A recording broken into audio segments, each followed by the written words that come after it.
Welcome to the Topic of the Month with Kim Wardlow, an AINC original podcast. It's not easy being blind or going through vision loss, but we'll help you navigate these waters. Press on. Push forward. You've got this. Hello, and thank you for joining us again for the Topic of the Month, original podcast from Audio Information Network of Colorado. I'm your host, Kim Wardlow, the director of AINC. So this month we are talking about adapting to vision and hearing loss. And this week specifically, we're looking at adapting to deafblindness.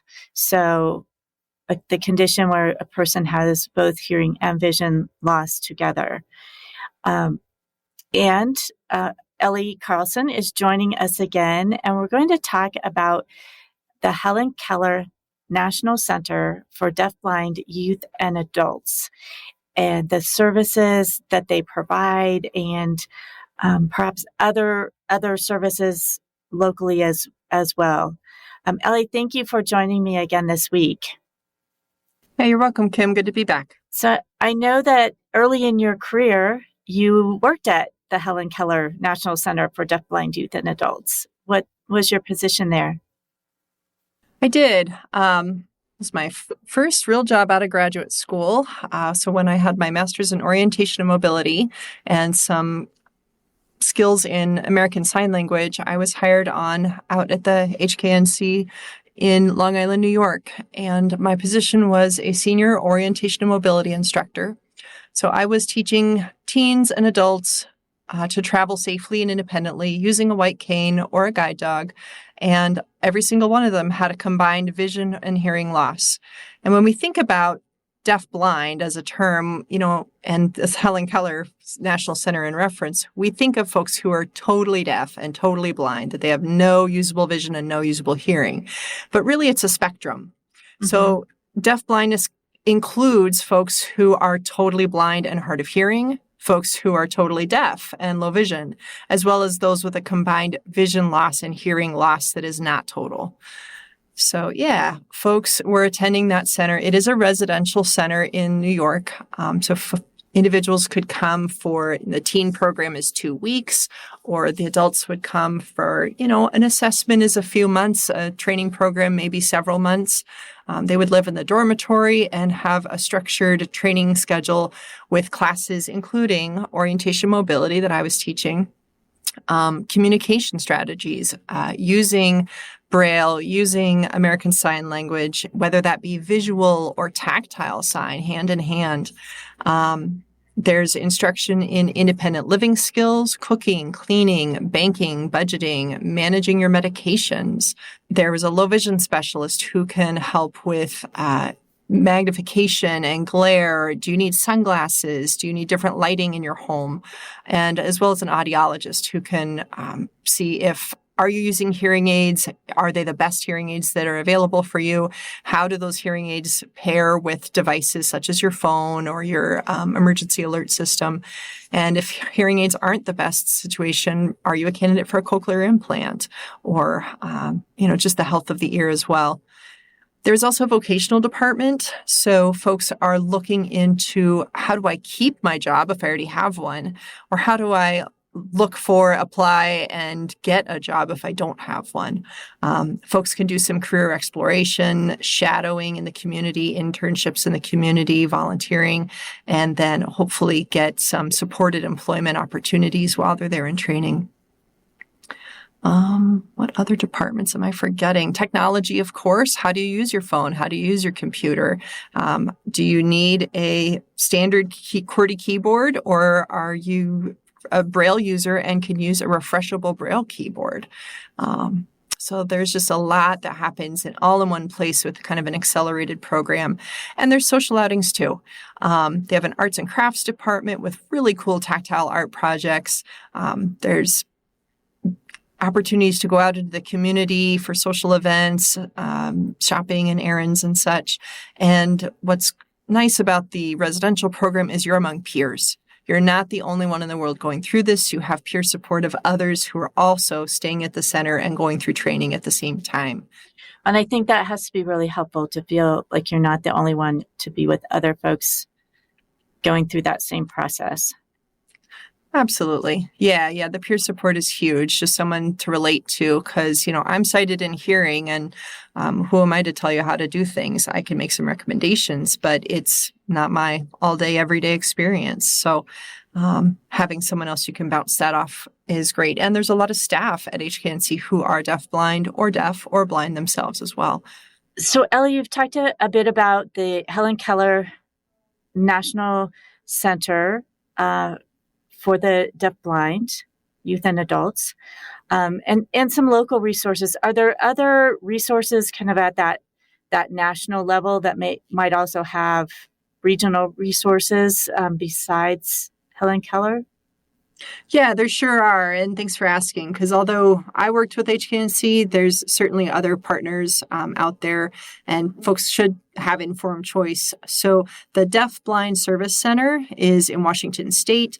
They also have the Seattle Lighthouse for the Blind is a major provider locally there. And I believe they offer services nationwide as well as regionally. And the services we've been mentioning are aimed more for adults. I'm less familiar with resources for youth and children, but they're certainly out there as well. So just do your research if that's what you're looking for. Same way we would apply to multiple guide dog schools, you can apply to multiple service agencies as an adult or a child. Yep. Yeah, and just see which is the best fit for you. That's right. Yep. Shop around. I'm curious about communication. Mm-hmm. It seems that would be a difficult and complex issue when you have both hearing and vision loss. I know for folks with vision loss, we try to put things into audio, and there's Braille, obviously, that could be used in either situation, or if individuals have hearing loss, there's sign language, or things become visual. But having the combination, just those unique challenges of being deafblind and trying to find the best way to communicate. It's true. Yeah. So, and that's why we say this is a standalone disability. It is not the combination of vision loss plus hearing loss. It really is its own unique situation and its own set of challenges. So communication within your family, out in public, can be a real challenge. And so encouraging someone to develop the skills and equipment that works best for them, and then be a really strong self-advocate. So, for example, somebody may have hearing aids or cochlear implant, and the best way for you to communicate with them is through their FM system, which would be a handheld wireless microphone that the speaker can talk into, and their words are going directly into the recipient's hearing device, assisted lifting device. It bypasses all the background noise and the distance. So they could, an individual could attend a church service or a classroom lecture and hand the microphone to the speaker up at the podium, and then sit in their preferred seating area and have the communication get directly to them. That's one example. But for other folks, it may be that they have pre-printed some laminated communication cards that in bold print would say, please tap me when bus number 6 arrives. And they would have a little Braille overlay for themselves to know which card this is. It would just say bus number 6. But they can present that to someone in public. They're aware that there's another pedestrian waiting for the bus nearby, and they can show this card to them. Please tap me when bus number 6 comes. And they can get that information. It tells somebody what to do and how to help. And, it just creates a greater independence and more self-advocacy there. So then now I'm immediately thinking, all right, if someone presents that card to me, I understand that I need to tap them when bus 6 comes. How do I let them know that, yes, I understand and I will do that for you? Great question. So in if this is not just a total stranger in public, but a family member, a service provider, the regular bus driver who drives bus number 6, somebody who sees this individual over and over, they may learn or be taught some basic communication prompts that can be tactile. And there's a whole system of haptic communication, touch cues, pro-tactile and print on palm. There's different, I'm just throwing a bunch of vocabulary out there. Anybody can research these things. But ways that somebody can quickly and easily, without being fluent in sign language, say, yeah, gotcha, buddy, or pat on the back, hey, I'm with you. You can draw a smiley face. Like, think about our text messages to each other. We're constantly putting emojis in there to relay the emotion behind our words when it's not our own tone of voice. So the same thing when you're writing a note or interacting with somebody who's deafblind, they may not see the smile on your face. They may not hear the upbeat tone of your voice. But if you include a smiley face in the note that you're writing them, or with permission to touch them on the back of their hand or their shoulder, you can draw that smiley face. Ha ha ha, I'm laughing with you. There's a practically universal signal at this time called the emergency X, where this is something I teach to every individual I encounter who's deafblind. Show your friends and family, show anybody that is with you often, that if there were an emergency, there's a fire, there's an active shooter, there's a tornado, there's some crazy thing is happening. I can't explain it right now. We've got to get out of here. With your finger, the support person would draw an X on their back from like right shoulder to left hip, left shoulder to right hip. Big X. You can't mistake that for any other communication sign. That just means take my arm, let's go. And you offer them a human guide, and the two of you can get to a safe place and then have the lengthy communication, whatever that looks like, to explain the situation, what next steps. That is a really great tip. That's so important to know. I know myself, and for a lot of folks, know how to communicate that emergency, because you don't want to just grab somebody and not be able to explain at all. But that just that small sign would let them know. Right. So anybody who uses hearing aids during the day but takes them out at night, at night, there might be a fire, there might be an intruder, there might be some crazy thing that happens, and their family member would need to come into the room, draw that emergency X on them, have them take your arm and get out of there to a safe place.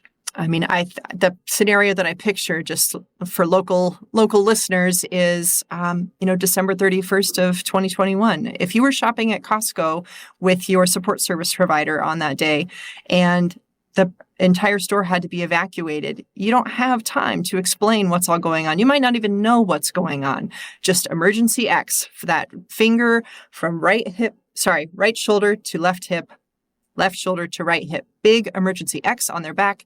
Take my arm, let's go. Get out of there because the store is being evacuated for fire.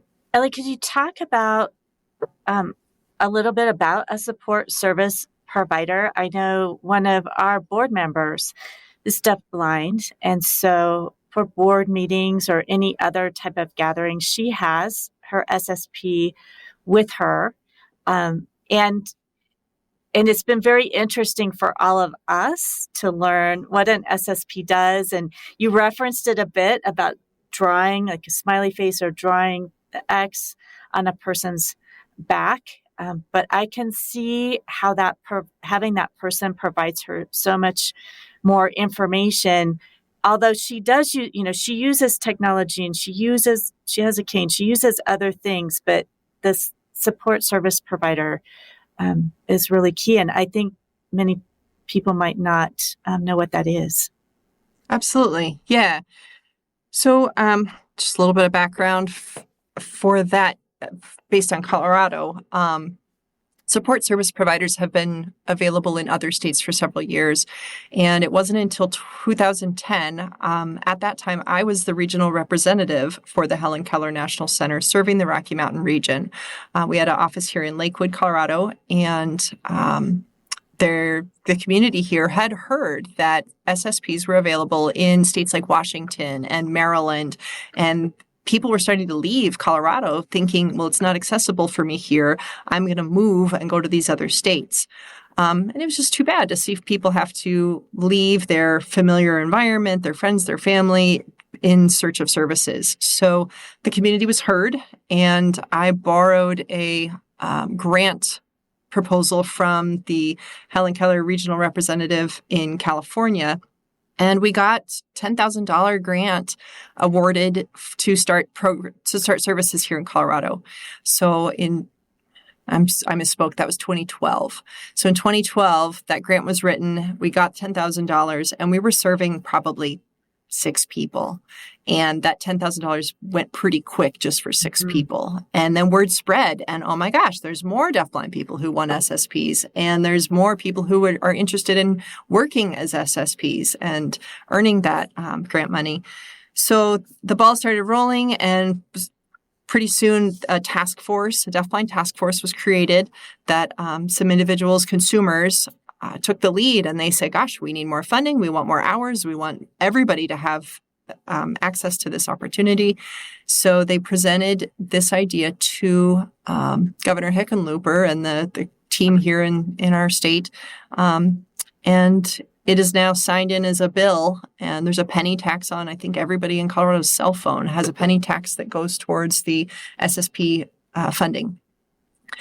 So with that funding, we have individuals that are meant to become mentors. They are trained. They go through observation hours. They learn human guide skills. They learn about the basics of vision loss, the basics of hearing loss, a lot about ethics. They have to keep everything they do confidential. And these individuals have a high coverage of auto liability and auto insurance and professional liability insurance. So they can drive an individual who is deafblind to destinations. They can guide them as a human guide. They can facilitate communication at those destinations. For example, you go to the grocery store and it's hard to hear and understand the butcher across the deli cap case. You're ordering your cold cuts, your meat and your cheese, and the distance and the background noise, you can't hear it. So the SSP could just be standing on your good ear or signing in your receiving hand to help you communicate back and forth with the deli clerk. They can read mail. They can assist with some simple technology tasks. They're not technology specialists, but if you wanted to compose an email and it's more efficient for you to dictate it to your SSP and they type and edit, things like that are possible. I have worked as an SSP. Once this program got started, the state took the reins, and I'm now in the trenches instead of coordinating the program. Some fun things I've done as an SSP. We've gone to garage sales. We've hosted garage sales. We've looked through people's photos from a family vacation and chosen the ones that are not blurry to have printed and then make sure they're upside up in the scrapbook. Color layouts, picking clothing items, social things like Super Bowl parties or deafblind gatherings, just going for a walk or a hike, and making that accessible. So it's somebody who really understands the deficits that the individual has and is an accommodation. Yeah, it seems really key. And I've seen, as I said, with our board member in a work situation or business situation in a meeting with, a group of people, that's been really helpful. Or even if you're the one presenting, to be able to know the reactions of people and kind of get a feel for your audience. Absolutely. So not everyone is speaking in front of crowds or attending board meetings. However, the ones that are or would like to, what we do is with permission to touch, because we always want to get consent, if the individual's comfortable on their back or on their hand, we can pretty much draw the layout of the room. So if they're wondering, okay, we just walked into this board meeting, what's the room laid out? Where is the exit? Where are the snacks? Where are people sitting around the table? So for example, if I place my finger in the center of someone's back and as a reference of this is you, this is where you are seated. And then with a separate hand and finger, I can dot around the room where other people are sitting and name them. So to your right is Joe, to your left is Sally, and go around the table to where people are sitting. And as those people speak during the meeting, we can lay a finger on them as this is who's speaking right now. And that assists the individual in being able to make appropriate eye contact or to direct their listening device, their hearing aids, their FM microphone to the speaker. And then, as you mentioned, knowing their reactions. I mentioned earlier, if you don't see somebody's facial expression, if you can't hear their tone of voice very well, are they pleased with what you're saying? Are they bored? Are they scowling? Are they laughing? We can put all those things into little touch cues. It's like a secret code where on their back, I may rub my knuckles of, yes, they're nodding their head in agreement with you, or kind of a little scratches with a couple of gentle scratches would mean laughing. Somebody is laughing at your joke that you just made. It didn't just fall flat in the room. Somebody has their hands raised. They have a question for you. There's a hand raised that you can address them and where that person is. Somebody left the room. There's just different information that would be helpful to know as a speaker so that you can engage your audience and get better participation. If a person thinks, oh, wow, I didn't know about this, and that would be very helpful to me in certain situations, whether it's personal or work. How does one go about finding an SSP and engaging in SSP services? Great question. Yeah. So for everybody, nationwide, you have a regional representative from the Helen Keller National Center. There are 13 regions, I believe. So there's at least 13 representatives, and they are familiar with where the services are. If it's held within, for example, the Lighthouse for the Blind or the Commission for the Deaf, who is hosting those services and who do you contact to get on that list, get paired up with using an SSP. So I would encourage everybody to, if you have a combined vision and hearing loss, you may not be interested or a candidate to go physically to the Helen Keller National Center in New York, but definitely get to know your local regional representative. They often can connect you with the local resources, such as the SSP waitlist, the orientation mobility specialists, any peer support groups or activities going on, where to go for the assistive technology, the equipment distribution program. They're very knowledgeable. So again, that's for the regional representatives. Okay. And then I know you mentioned that the state has funding for the service. Is there a cost to individuals as well? For the state of Colorado, they do offer funding, and there is not a charge for the individuals. No, if they can prove eligibility through proof of legal blindness and proof of hearing loss, there's not really a definition of legal hearing loss, but an audiology report would show that you have mild, moderate, severe, or profound loss that impacts your daily function. You mentioned that a person may or may not qualify to attend a program at the Helen Keller National Center. What does qualify a person, and who should consider that? Certainly. So the National Center is very well suited for folks who they need the gamut. They need all the skill set. This is so new to them, and they still have so much to learn that waiting for one instructor to come for 1 hour every week to their home environment, they would not make rapid progression with this skill set. So for folks who just want that deep dive, they want to immerse, they want to learn it all, or they need to learn it all. They don't have a natural support system, or local providers. Some areas of our country don't have enough local providers, and just those skill sets aren't available to be taught in a home environment. So going to the center is great for those individuals. I mentioned there's a 2-week teen program. There's also a senior program, and that program is held on the New York campus as well as out in the community. So periodically they'll host a senior program in Colorado or in California. And it's just kind of, again, being in contact with your regional rep to know, yes, I'm interested in that. Let me know when one is scheduled. Okay. So there are some local services provided through the organization, just not on a regular basis. That's correct. And there's a lot of virtual services provided. So, now we have the opportunity to meet on virtual platforms, Zoom and Teams and such, where folks can get peer support as well as some instruction.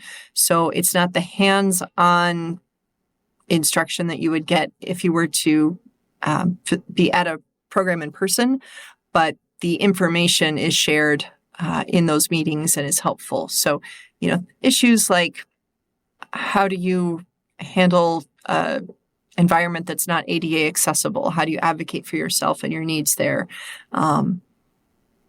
Folks who are able to use their technology already, but they're just wanting to learn more about new apps or new features that are available.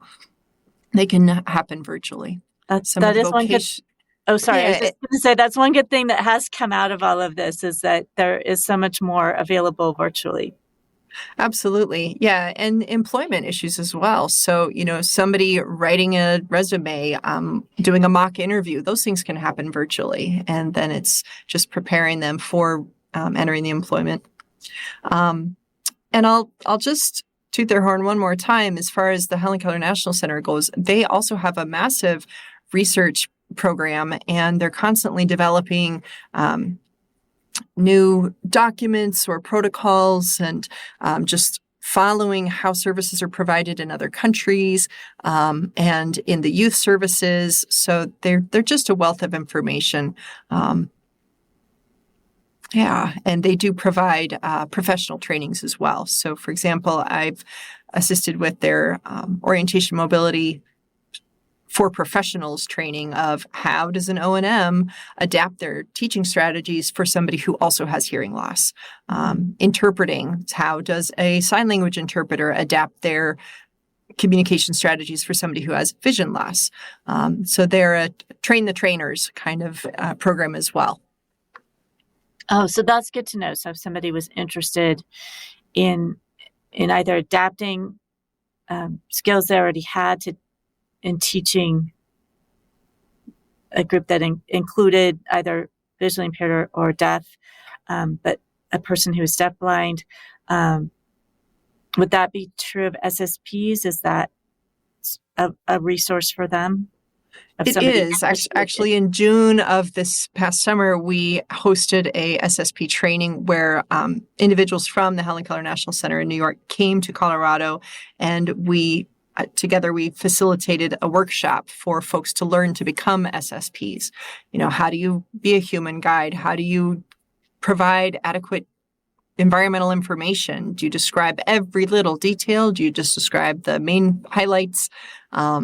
And some hands-on practical experience as well. Yeah. Okay.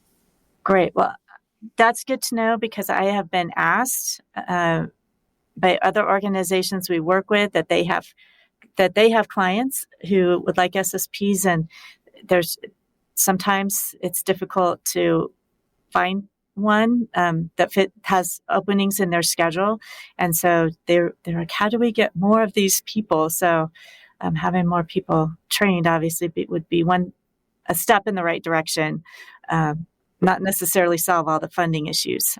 Absolutely. Yeah, this is a growing demographic for sure. I mean, more and more folks are living longer with our medical technology. And honestly, if we all live long enough, we will all be deafblind. It's just our bodies wearing out. We will lose our vision, we will lose our hearing, and we would benefit from an SSP. So yeah. Well, Thank you again, Ellie, for joining us. I'm really looking at deafblindness and the uniqueness of that, and how folks can find resources for that specific situation.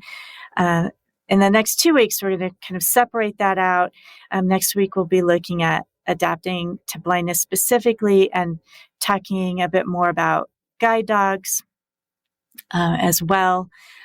Again, thank you everyone for your donations for Colorado Gives Day last week. We all appreciate that. And we always invite you to review us and rate us on whatever platform that you find our podcasts on. We are available in many places. So wherever you listen, we'd appreciate it if you could give us a review and a rating. That's very helpful to us. Thanks so much. And please tune in again next week.